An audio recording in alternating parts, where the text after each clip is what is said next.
Since the Soviet Union had recently created nuclear weapons, the U.S. found multiple ways to protect their citizens against a nuclear attack. Communities set up bomb shelters in public buildings to prepare U.S. citizens in case of a nuclear attack.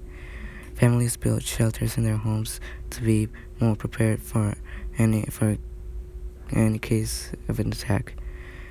Mitigation, preparation, response, and recovery were the four main tasks for citizens. If anything was to happen, the Americans would be prepared. The shelters were designed to shield families not only from an atomic explosion, but also from the radioactive dust that falls out of the sky afterward.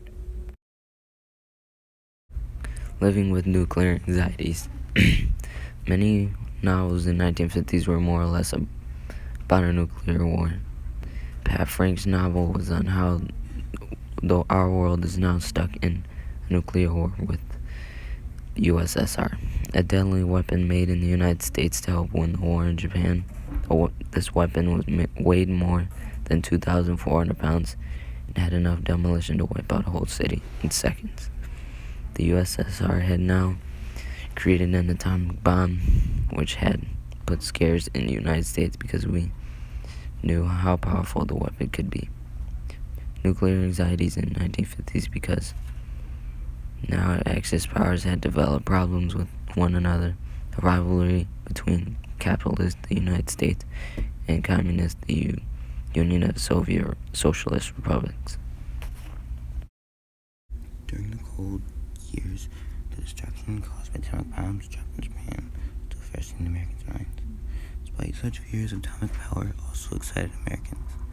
The media ran glowing stories, predicting atomic-powered cars, ships, and power plants. One newspaper reported, "Amount in the atomic matter spread out the size of fingernails that the scientists could supply sufficient energy to propel an ocean liner across the sea and back." Businesses were also marked with the atomic age to come because the bar at the Washington Press Club marked the arrival of the atomic age with the atomic cocktail. 1950s, atomic bomb tests moved in the Nevada desert.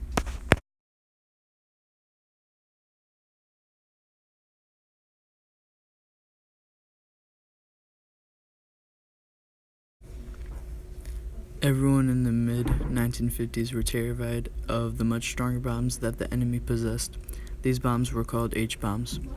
These bombs were first engineered by the Soviet Union, and the U.S. acquired this not long after. The FCDA took this to extreme measures and said it's better to evacuate everyone out of targeted cities, even if some people get killed in the process. It's still better than millions dead. The FCDA wanted to see how fast cities can actually be evacuated, so they planned a drill called Operation Alert. When the alarm started, everyone seemed to do something different. Most people jumped into bunkers, others left town, and some even ignored the sirens. New York Times said if it was a real drill, millions would have died. Eventually, the people got tired and stood up to say what they thought, which was to stop the nuclear warfare. And peace is the only way to do that. The Cold War started because of the economic differences between the U.S. and the Soviet Union. The Soviets invested in communism while other nations put their time in democracy. The Cold War could have been avoided, but it happened anyways. However, it was important because it mostly took place among the free nations of the world. The Cold War happened because the U.S. was trying to prevent the Soviet Union from expanding its idea of communism.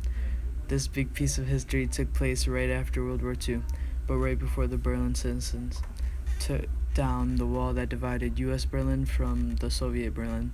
The Cold War ended.